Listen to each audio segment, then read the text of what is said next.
Tonight, breaking news, the deadly shooting spree in Mississippi. Police say a gunman shot and killed at least 6 people across multiple locations.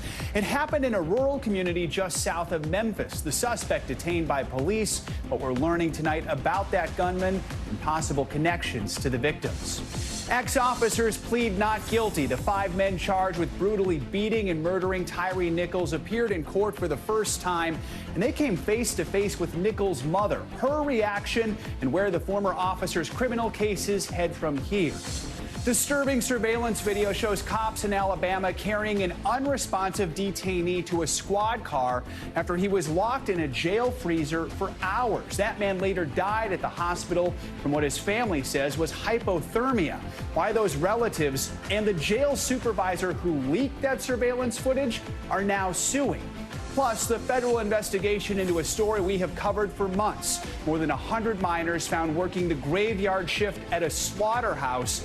Criminal charges the company could now face. And terminal shutdown. An international hub at one of the nation's busiest airports is closed because of a power outage. Thousands of passengers now left stranded. How long authorities say this travel nightmare could last. Top story starts right now.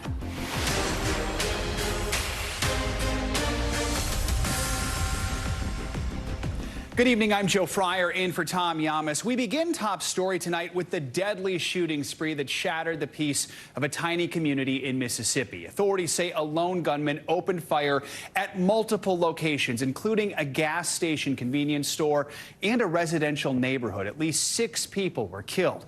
One of the victims was shot dead in her home. Her husband, who was also injured, said the shooter busted through their front door without warning, adding that he had never seen that man before. Arkabutla is where this tragedy unfolded. It is a small rural community with a population of under 300 people. It sits right near the border of Tennessee and Mississippi, roughly 45 miles from Memphis, and that is where we find Guad Venegas tonight. Guad, good to have you with us. So what is the latest that you can tell us? What do we know so far? Joe, we are still learning details. We know after speaking with local authorities there in Tate County that the calls initially came in just before 1 o'clock today of individuals that had heard gunshots. As you mentioned, there's 6 people that were killed. 2 were found dead on the street, 2 others inside a home. A 5th victim was killed inside a convenience store. And that 6th victim would be the woman that was at home with her husband. We're learning more details after the husband shared what he experienced. That husband, being the 7th victim, was injured. It's not clear if he was shot. For now, we know that her husband only was injured in the attack. Now, we also learned through our local affiliate here, WMC, that the suspect was identified as 52-year-old Richard Dale Crum. Local police, the local sheriff, that is, told us that the suspect has been detained and officers will be interviewing him, and he's now facing first-degree murder charges, Joe. Guad, do we know if any of the victims actually knew the gunman?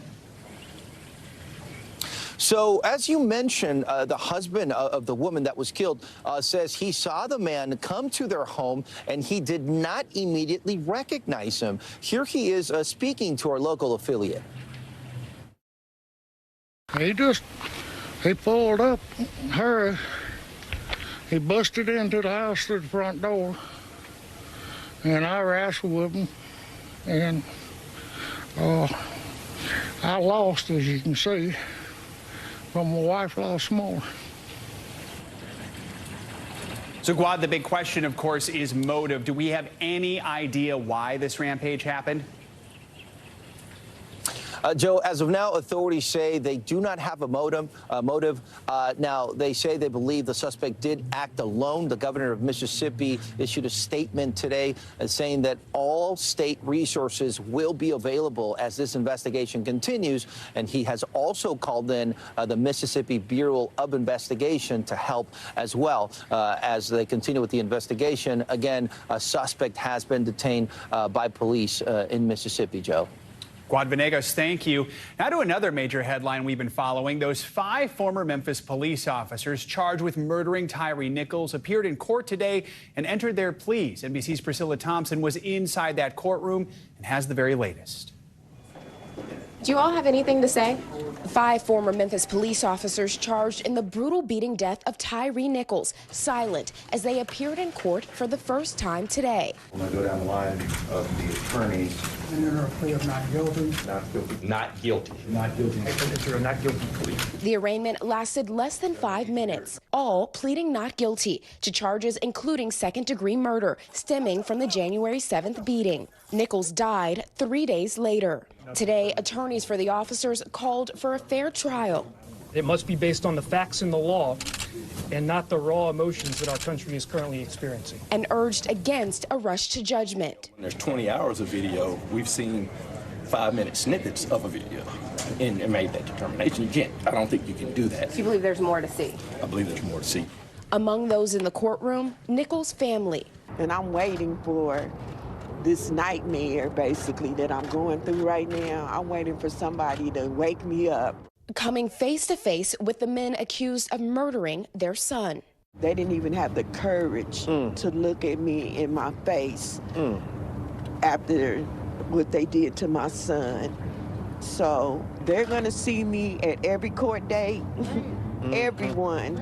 Exactly. And until we get justice for my son. Today's hearing comes after 2 Shelby County Sheriff's deputies were suspended for 5 days. An internal investigation found they did not notify dispatch they arrived on scene after the beating and failed to keep their body cameras on. 6 Memphis police officers have been fired, the city says, and 7 more remain under investigation. Tonight, the family of Tyre Nichols finding reason to hope amid so much grief. This is a glorious day. This is the beginning of the process. Priscilla Thompson joins us now from Memphis. So, Priscilla, we have these not guilty pleas. What's next in the case?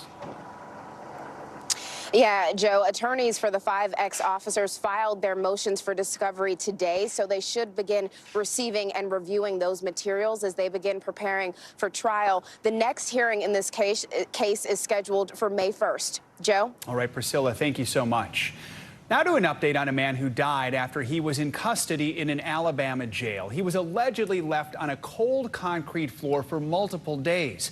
The FBI is now joining the investigation as his family and friends demand answers. Morgan Chesky has the story, and we do want to warn you, the video is disturbing. Tonight, the FBI investigating a man's death after being detained inside an Alabama jail. His family alleges he was left naked on a cold cement jail cell floor for days. This video from January 26th shows officers at Walker County Jail putting Anthony Mitchell inside a patrol car bound for a hospital. Within hours, the 33-year-old was dead. Now Mitchell's mother has filed a wrongful death lawsuit against the county sheriff's office and jail staff, claiming video leaked from an officer inside contradicts what officials told the press, that Mitchell was alert and conscious when he left the facility. It goes on to allege when he arrived at the hospital, Mitchell's internal body temperature was 72 degrees. Adding, it is clear that Tony's death was wrongful, the result of horrific malicious abuse and mountains of deliberate indifference. The emergency room physician wrote in Mitchell's medical records that they believed hypothermia was, quote, the ultimate cause of his death, according to the suit. 100%. I believe Tony would still be alive today if he would have received help at the hospital instead of going to the Walker County Jail. The Walker County Sheriff's Office has declined to comment, but the suit accuses jail staff of looking on and chatting by Mitchell's open cell door, entertained as he languished naked and dying. It also includes screenshots alleging staff dragged him from a shower to the booking area. The Alabama Attorney General's office has confirmed it's aware of the case and the FBI's involvement, stating once the investigation is completed, the Attorney General will ensure that any appropriate action is taken. The FBI has not responded to our request for comment. A Facebook post from the sheriff's office around the time of his arrest said Mitchell was first admitted to jail on January 12th as a pretrial detainee in custody for attempted murder. The post said he fired at least 1 shot at deputies after a family member asked officials to perform a wellness check, noting he might be a danger to himself or others. He had his faults at the end, and yes, he was battling his demons, but even then he deserved humanity and respect. Morgan Chesky joins us now from Dallas. Morgan, you mentioned it was a corrections officer who leaked this video. Now I understand there is a lawsuit surrounding that as well. Yeah, Joe, this former acting supervisor is suing the Walker County Jail for wrongful termination here after she leaked that video. And I do want to say her attorney says, quote, she is scared and in fear for her life of what they may do to her. And as we mentioned, we did reach out to the sheriff's department for a comment, but they have no response at this time. Both lawsuits remain very much ongoing. Joe? All right, Morgan, thank you so much for that report. Out of Los Angeles, where a suspect is facing hate crime charges for 2 separate shootings targeting Jewish men. Both men were attacked as they left religious services. NBC's Nyala Charles has the details, including what authorities say the suspect confessed. Tonight, federal charges filed against a California gunman accused of targeting Jewish people in Los Angeles. Because the complaint contains allegations that Tran attempted to murder the 2 victims, he faces a statutory maximum sentence of life imprisonment. Law enforcement officials announcing federal hate crime charges after 2 men were shot in 2 days as they were leaving synagogues. The shooter now being identified by authorities as 28-year-old Jamie Tran. Tran told agents he searched for a kosher market online, then selected his victims because of their, quote, headgear, according to the federal complaint. Both shooting victims were dressed in clothing that visibly identified their Jewish faith, including black coats and head coverings. The complaint reveals Tran has a history of anti-Semitic and threatening conduct, including a 2022 incident when Tran texted a former classmate from dental school, quote, I want you dead, Jew. He was arrested Thursday after he discharged an AK-style firearm, which he told police he obtained from someone he did not know in Arizona. Despite the arrest, the Jewish community is still shaken. The perpetrator is now in jail.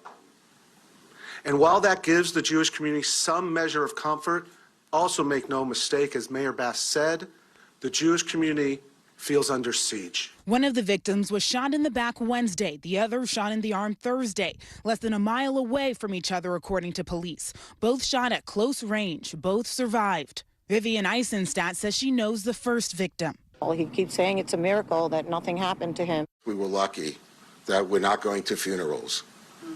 That's just the reality. LA law enforcement increasing security and patrols at Jewish businesses, homes, and synagogues, even as the suspect remains in custody. We here in Beverly Hills have stepped up our own security for all houses of worship. The incident setting the community on high alert. People are feeling a little bit scared. People are very concerned about their safety. I didn't know that was going to happen in my neighborhood, so that's horrible. With anti-Semitism on the rise, leaders are urging everyone to stand up to hate. We ask that everyone, Jewish and non-Jewish alike, stand up against this growing anti-Semitism. Use your voice. Nyala Charles joins us now from Los Angeles. So, Nyala, we know the Anti-Defamation League says that anti-Semitic incidents reached an all-time high in 2021. Anti-Jewish tropes continue to spread. We are still waiting for the latest hate crime numbers from last year. But right now, how's the Jewish community responding to what's happening? Joe, a rabbi at that press conference told the Jewish community not to let this stop them from worshiping this weekend, urging them not to give bigots the victory. That same rabbi called for a national task force against anti-Semitism. According to the FBI, nationally, about 63% of religious hate crimes are motivated by anti-Semitism. Joe? And let's talk about this specific case. What is next for the suspect? Well, in federal court today, Tran was ordered to be jailed without bond. He didn't enter a plea. His arraignment is scheduled for early March. We're also learning more about a 2022 incident in which he was charged with possession of a loaded firearm at Cal State Long Beach. He's released from custody pending trial, and that case is still pending now. Joe? Nyala Charles in L.A., thank you.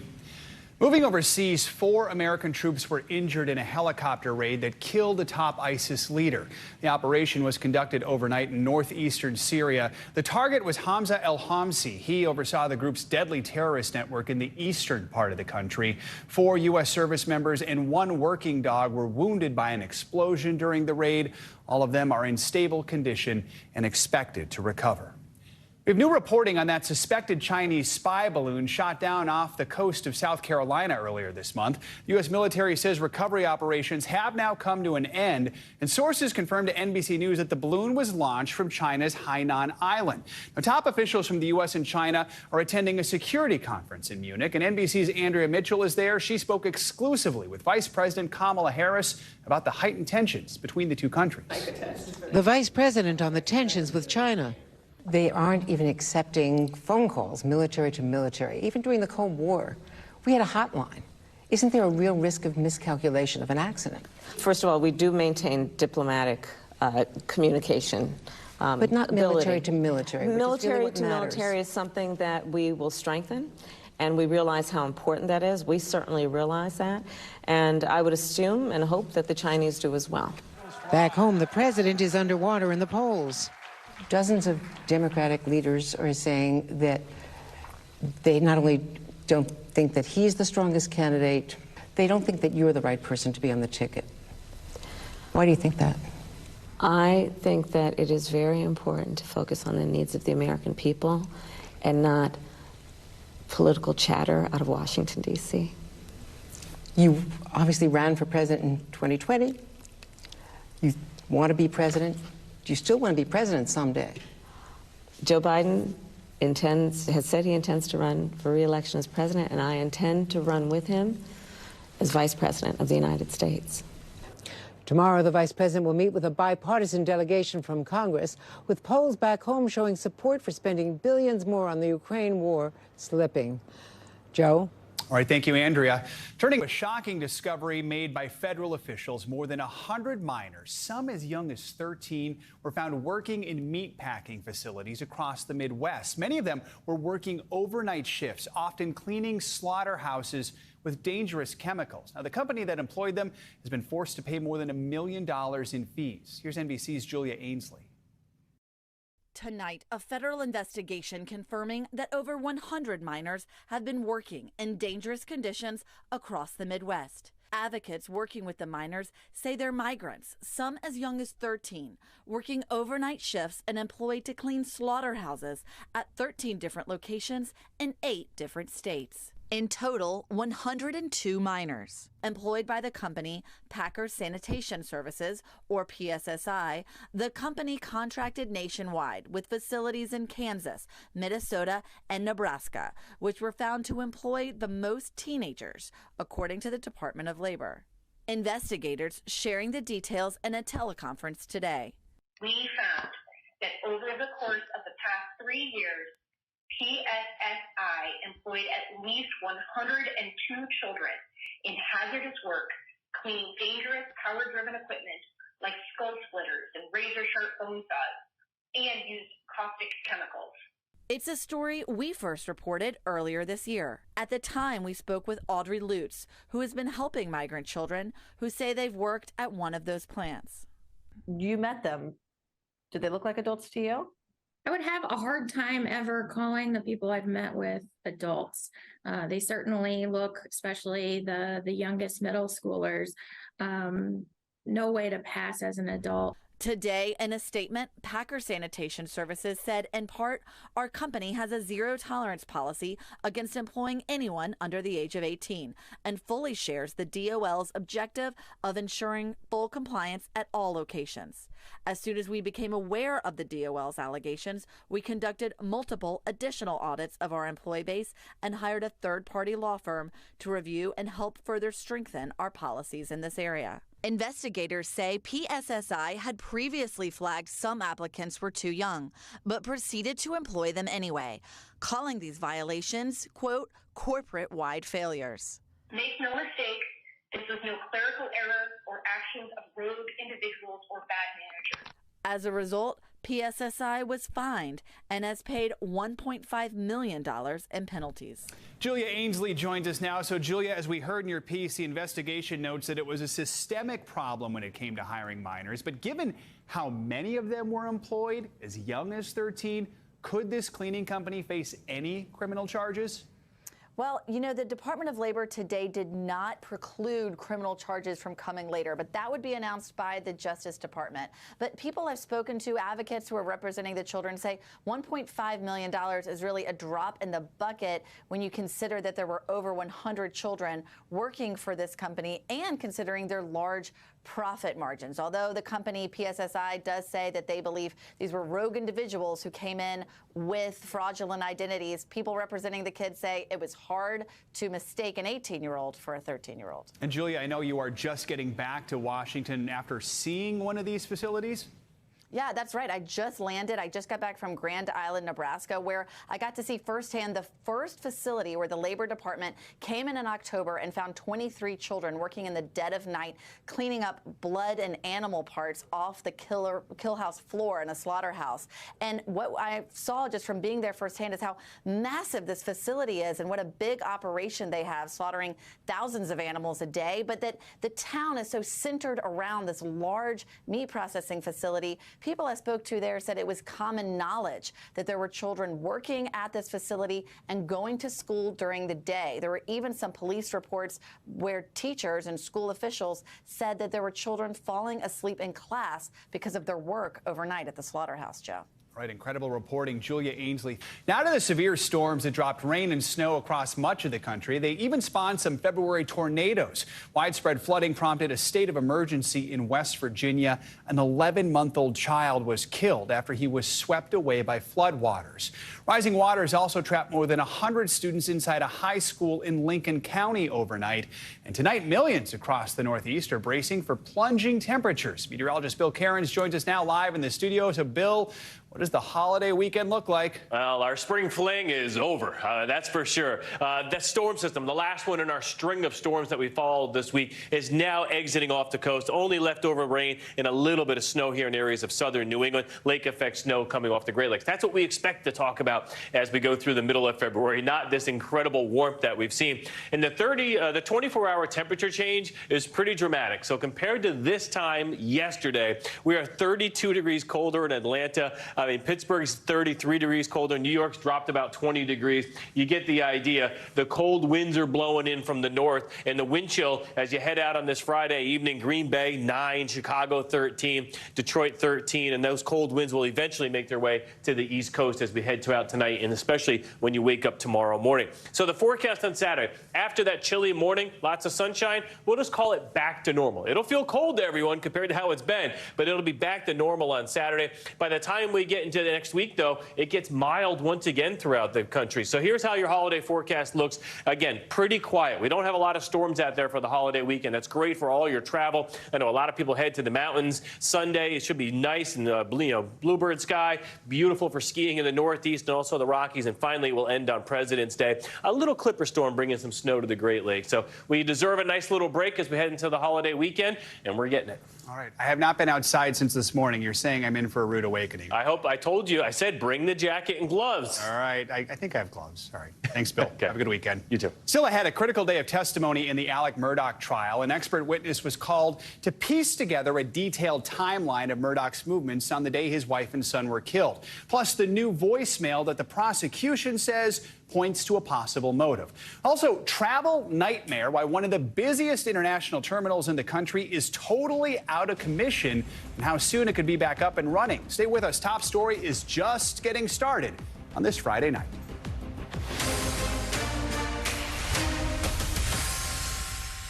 Fox News' 2020 election coverage, and that coverage is now at the heart of a $1.6 billion defamation lawsuit. A new court filing from Dominion Voting Systems against Fox News reveals that many of the network's top hosts and executives did not believe popular conspiracy theories around election fraud. Dominion claims that Fox News peddled the theories in order to keep viewers, while behind the scenes, some hosts and staffers were criticizing central figures like Rudy Giuliani. NBC News senior White House correspondent Kelly O'Donnell joins us now. So, Kelly, what are some of the biggest takeaways from this filing? Well, so much of what is learned in this really takes us behind the scenes in the days immediately after the election in real time. And because this litigation is so high stakes, Dominion was able to, through the discovery process, get access to internal communications at Fox News, to get the text messages, the memos that were written, and to depose many Fox employees from the executive chambers down to the rank and file people working on the shows at Fox News. And that's how we're learning all of this. What did they think? What did they say to each other in those days immediately after the election? And what we find is it is starkly different than what was being said on camera to their loyal audience at Fox News. So you have famous hosts like Sean Hannity, Tucker Carlson, Laura Ingraham, who were saying behind the scenes that they did not believe the claims being made by Trump lawyers, Sidney Powell, Rudy Giuliani, and so forth. They did not believe that the Dominion voting systems, that's the party bringing this defamation suit, that these claims had any merit, that they were somehow changing votes, that they were somehow responsible for an election lie. In fact, a number of the figures at Fox News were known to say in these real-time communications that they believed that then President Trump legitimately lost the election. And part of the tension was they knew that their own viewers were very upset about this, and there was concern about the Fox News brand and upsetting their own viewers. And so they continued publicly talking about these issues, and certainly in the minds of the Dominion lawsuit, stoking and furthering claims against this company, blaming them for election lies that they claim now to be false, that have been demonstrated over the years since to not be true. So it's a stark difference. The public face of Fox News on its airwaves, the way it communicated to its viewers, and what we now can see was really happening behind the scenes. It is really explosive content coming through the pages of this litigation. Joe? Yeah, content that's part of a 192-page filing filled with revelations like this, allegations against Fox. How is the company responding? Well, certainly Fox News is responding, and they are fighting this lawsuit intensely. And part of what they're saying is that they expect there to be a lot of noise and confusion coming from this. They say that this is being cherry-picked as well. Fox, in part, says there will be noise and confusion generated by Dominion and their opportunistic private equity owners. But the core of this case remains about freedom of the press and freedom of speech, which are fundamental rights afforded by the Constitution and protected by the famous case New York Times versus Sullivan. So part of the Fox defense is that conspiracy theories, allegations of voter tampering or election fraud were a part of the national conversation at the time, something that news organizations could report on. That is something that will be contested in this case. What Dominion is saying is because Fox News, through the litigation, they are learning, they knew it to be false, that is where the line will be drawn legally, that you can't knowingly report on things that are false and promote those things. That'll be contested in this case. The filing that happened today and a large filing yesterday, where the bulk of this material comes from, is actually asking for a summary judgment from the court. This case will be heard in Delaware, and saying that there is so much evidence here, the case shouldn't even go forward, that the judge should favor Dominion election systems because they say they've proven these claims already. We'll see how that goes. But this is so high stakes for the company and certainly for the Fox brand. Joe? All right. Thank you, Kelly, for breaking all that down for us. Now to the ongoing Alec Murdaugh saga and his murder trial. South Carolina prosecutors are resting their case after spending a full month arguing that the once prominent attorney murdered his wife and son. Now it's the defense's turn. Katie Beck has the details. Tonight, critical witness testimony from the prosecution's closing witness, a state investigator presenting a detailed timeline of the night Murdaugh's wife and son were murdered. All right, so this timeline, this condensed timeline begins roughly when? Around 6 p.m. All right, on what day? June 7th, 2021. Cell phone and GPS data from Murdaugh's SUV pinpoint when he had left his home. The data shows driving faster around the location where Maggie Murdaugh's phone was located at the roadside, just 16 minutes after the time of death. Was that top speed higher than any speed he achieved when he went to work earlier that day? That is correct. Testimony also revealing Murdaugh was at his mother's property for 20 minutes, while he had previously given different accounts of how much time he had spent there, telling an investigator he'd been there for 45 minutes to an hour. Cell phone data also showing he dialed 911 less than 20 seconds after he arrived at the kennels, where the bodies of his wife and son were, despite telling investigators he had turned them over to check for signs of life. How many seconds is that from the time the Suburban arrives at the kennels and he calls 911? Roughly 20 seconds.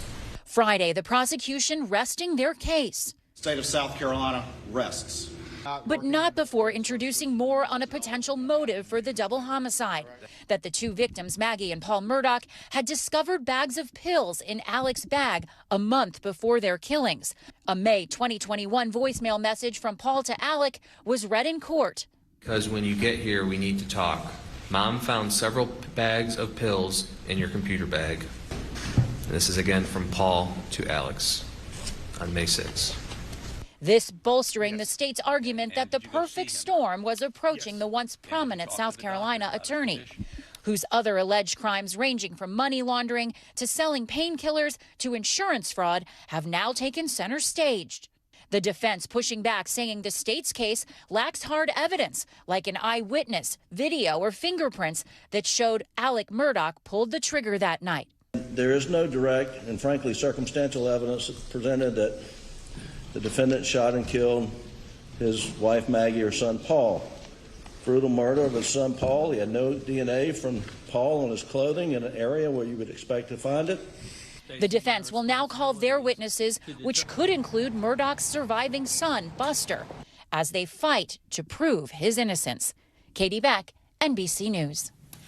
When we come back, reality star manhunt. Authorities say they're looking for a man who once appeared on a popular MTV show. Why there's now a warrant out for his arrest.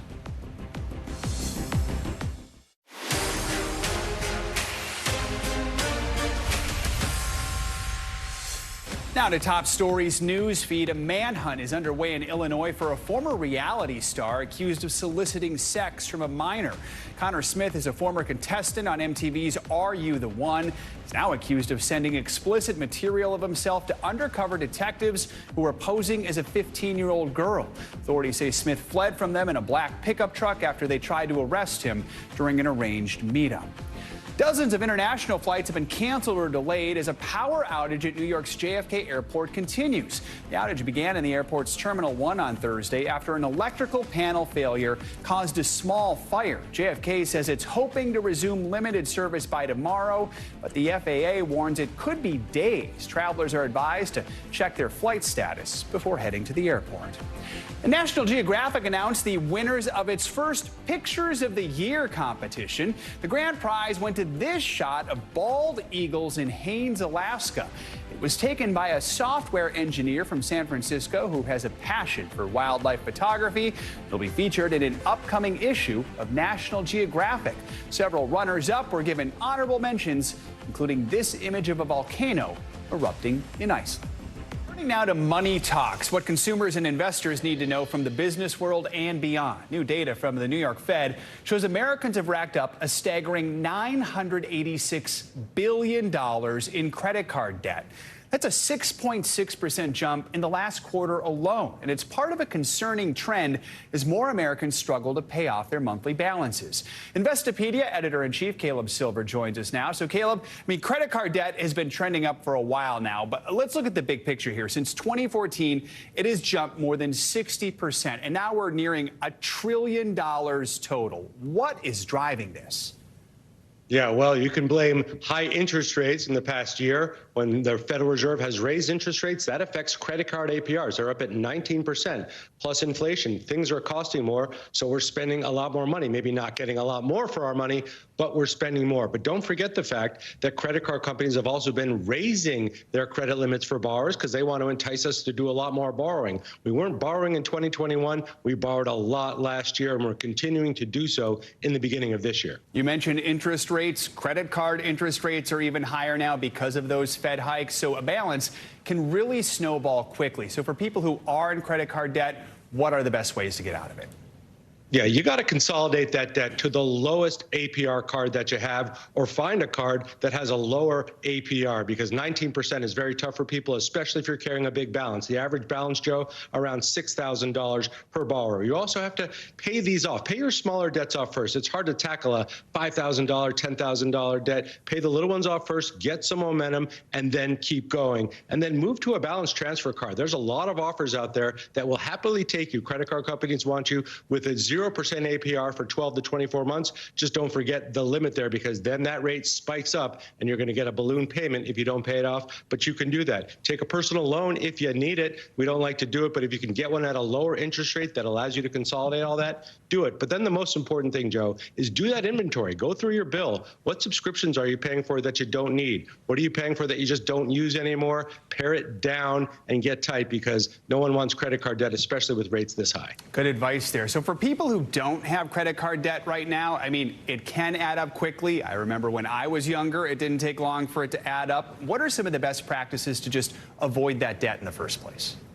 Well, you got to pay off your bill every month if you can. Don't pay the minimum. There's no reason to pay $80 for a $50 sweater because you couldn't pay the full amount. So don't buy what you can't afford. And if you are going to put something on credit, then make sure you have a plan to pay it off in time. And make sure you're paying off that balance every month if you can, or getting to it the next month. Those penalties rack up over time. So be careful with that. Also, use the cashback rewards cards if you can. Might as well get paid back in cash. Put that cash back into repaying your bill. That's a smart way to keep the cycle going. All right, Caleb Silver, thank you so much, Caleb. Appreciate it.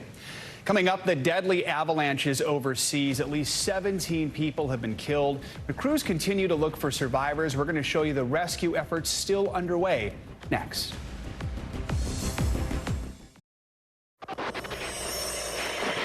We're back with top stories. Global watch in the deadly avalanches in eastern Tajikistan. New video shows crews digging through deep snow as they search for survivors. At least 17 people are dead and several are missing after a series of avalanches hit the mountainous region. Authorities warn more avalanches could come over the next few days. In Pakistan, another deadly attack on police. Officials say a suicide bomber detonated a device inside police headquarters in Karachi. At least 6 people were killed there. The attack comes weeks after a suicide bomber disguised as a policeman killed more than 100 people at a mosque in another part of the country. And rescues from the rubble are still taking place in Turkey nearly 2 weeks after those devastating earthquakes. New video shows rescue crews pulling a survivor out of the rubble after he had been trapped for 278 hours. That is almost 12 days. The man was taken to the hospital in serious condition. More than 41,000 people have been killed since those earthquakes struck. Back here at home, this weekend marks 81 years since more than 125,000 Japanese Americans were ordered into internment camps on U.S. soil during World War II.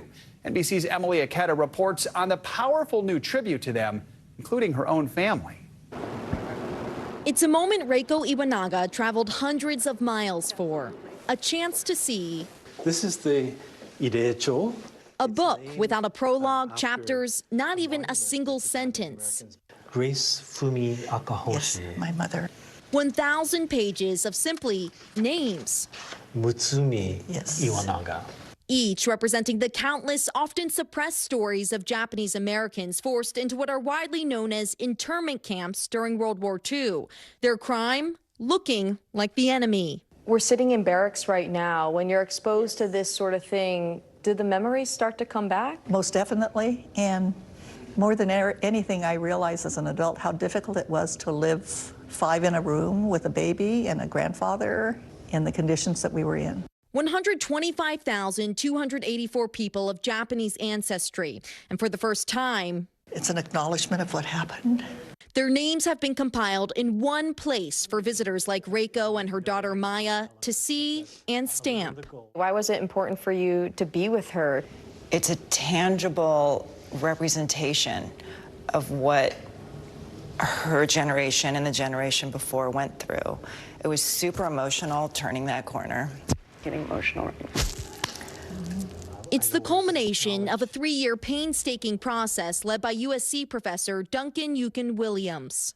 This is a community that's been kind of disappeared and kind of written out of the American story. The very block where thousands boarded buses for camps 81 years ago is now home to the Sacred Book of Names, on display here at the Japanese American National Museum until October. My own family was incarcerated in 1942. My grandfather, Albert Bunji Ikeda, a mere 7 years old at the time. He's since passed. That's my grandfather. I'm going to get him. So I had the chance to stamp his name for him. I just know this would be really meaningful for him. A moment mirrored by so many visitors. Oh, so significant. Making sure history doesn't repeat itself one stamp at a time. Emily Ikeda, NBC News, Los Angeles. Thanks so much for watching Top Story. For Tom Llamas, I'm Joe Fryer in New York. Stay right there. More news now on the way. Thanks for watching our YouTube channel. Follow today's top stories and breaking news by downloading the NBC News app.